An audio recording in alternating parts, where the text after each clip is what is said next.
Since the dawn of civilization, the powerful have conspired to twist the course of history to suit their own designs.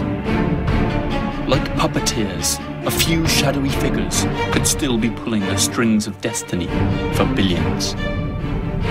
Those who cry conspiracy are usually mocked at, because sometimes the truth is so obvious it goes unnoticed.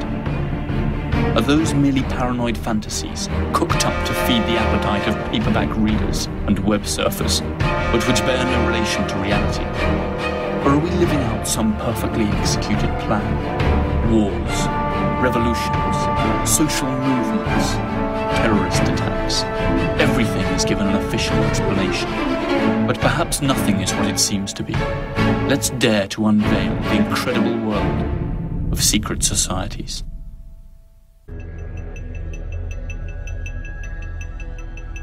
Arcane symbols and mythological designs, both inside and outside government buildings, have caused many to wonder if the city somehow represents a hidden agenda.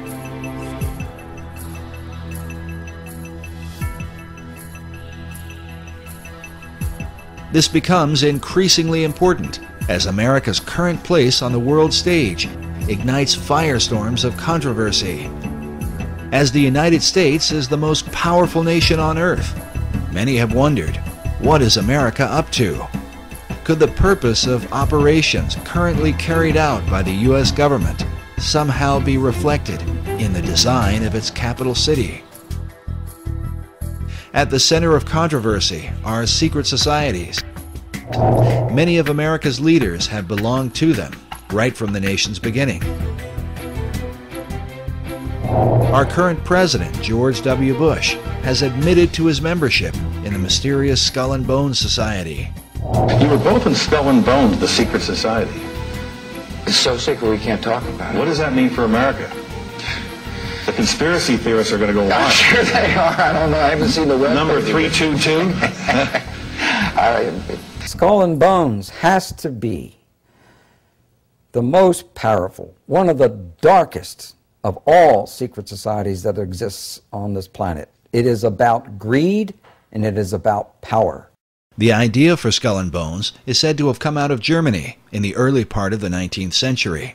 The society was founded at Yale University by William Huntington Russell, along with Attorney General and Secretary of War Alphonso Taft, whose son, William Howard Taft, would go on to become America's 27th president.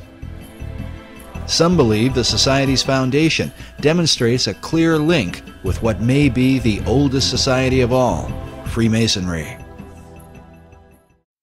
The United States of America is the most powerful country in the world, the single remaining superpower that dictates the global agenda. But ironically, the political system of this champion of democracy was built under the guidance of mysterious fraternities and organizations we know little or nothing about. Secret societies have actively participated in the construction of the American governmental system. Freemasonry, to name just one society, left its imprint on the Declaration of Independence, the American Constitution, and on dozens of national symbols, from the Great Seal of the US to the dollar bill. This American passion for secrets, rituals, and exclusive clubs has been particularly strong in its universities, where the fraternity system was developed. The fraternities, or frats as they're most commonly referred to, are student associations with academic and philanthropic goals. However, they also abound in codes of silence and initiation rites, very similar to those found in Freemasonry and other secret societies. The first ever recorded frats were the Flat Hat Club and the Phi Beta Kappa, both founded at Yale University. Also in Yale, one of the most enigmatic and most notorious fraternities in the world arose, one that has always been favored by the cream of American society. Its name, Skull and Bones. Skull and Bones was founded in 1832. Its original name was the Eulogian Club. Its creator was a merchant named William Huntington Russell, owner of Russell and Company, a transport company which was rumoured to smuggle opium into China during the Opium Wars. The name Skull and Bones probably comes from a curious tradition. During their meetings in the campus chapel at Yale, the society used to hang a skull and 2 crossed shin bones upon the door as a warning that they should not be disturbed. The society was also known as the Order of Death, Cooperation Star, or simply the Order. In 1856, 24 years after its foundation, the Order was granted an important plot of land on the university campus and built its official headquarters there. It is a windowless stone construction that can still be seen today. They call it the Tomb. The tomb has a dark, labyrinth-like layout that spans 3 floors and an attic.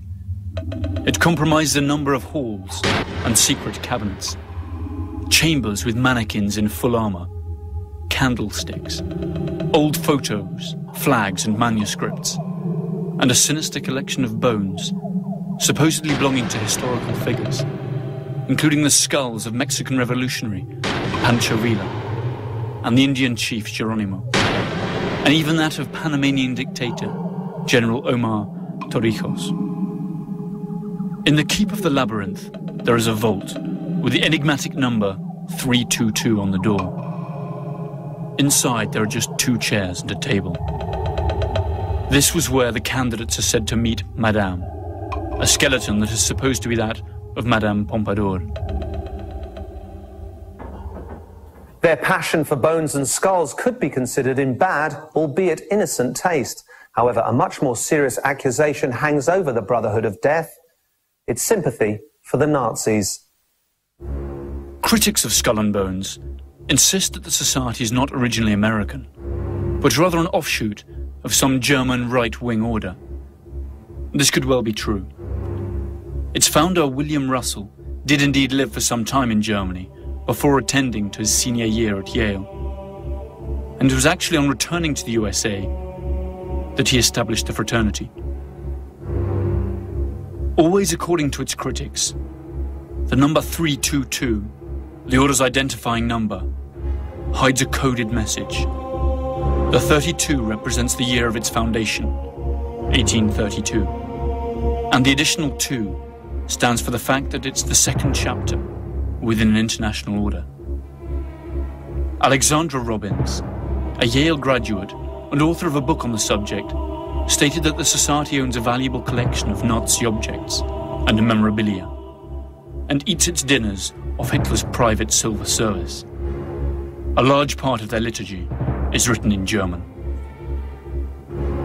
Who was the fool? Who was the wise man, beggar or king? Whether poor or rich, all's the same in death.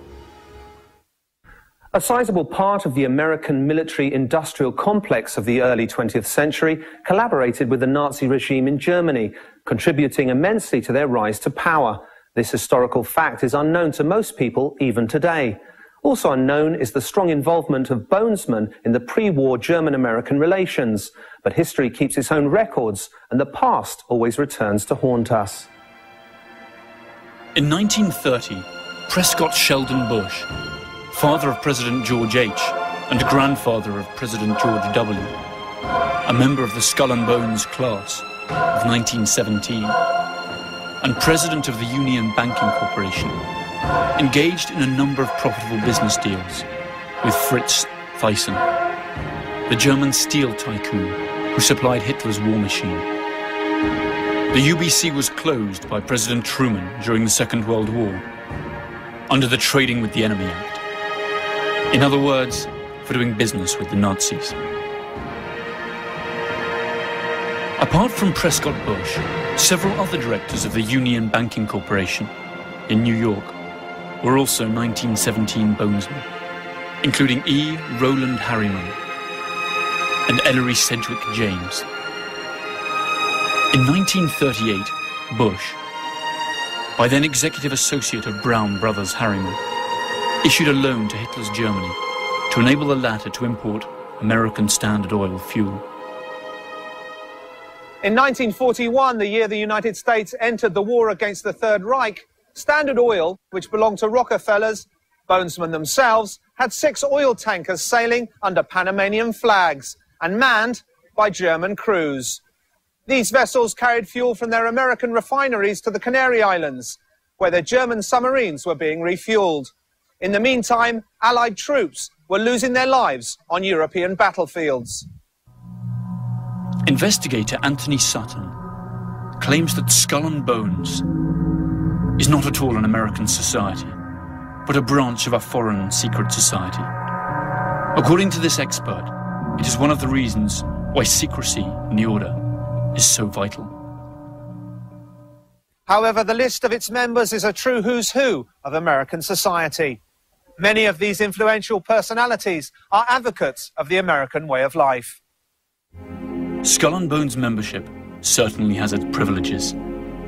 At least 3 American presidents were or are Bonesmen.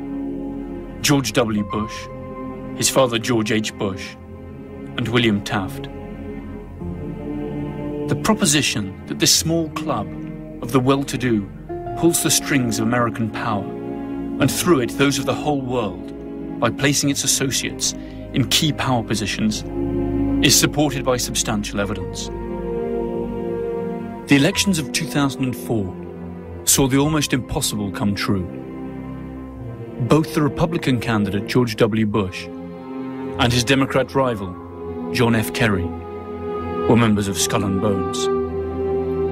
That's to say, prior to running as representatives of parties that supposedly propound opposite political visions, they had both sworn allegiance to the same mysterious principles.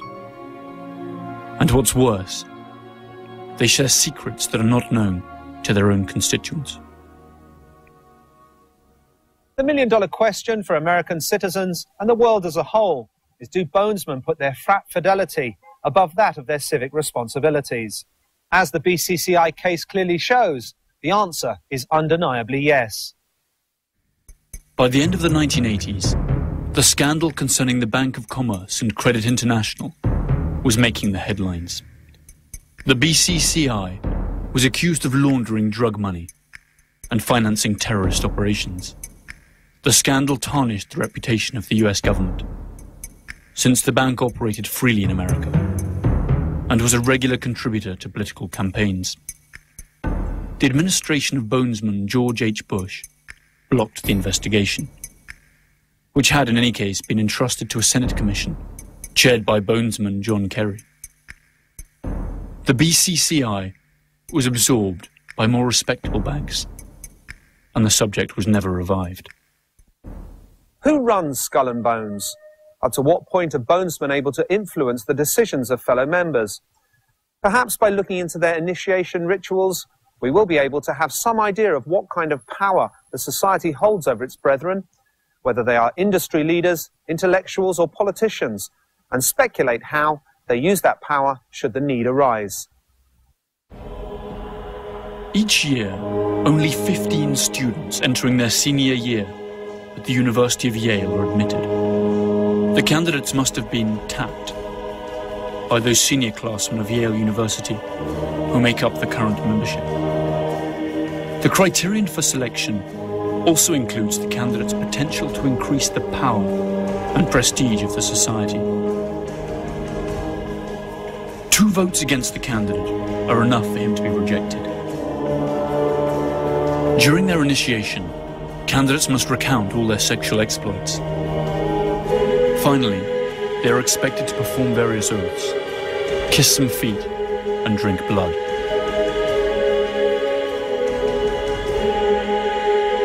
They then have to lie naked in a coffin, and, after masturbating in full view of the others, swear to never reveal their membership of the order.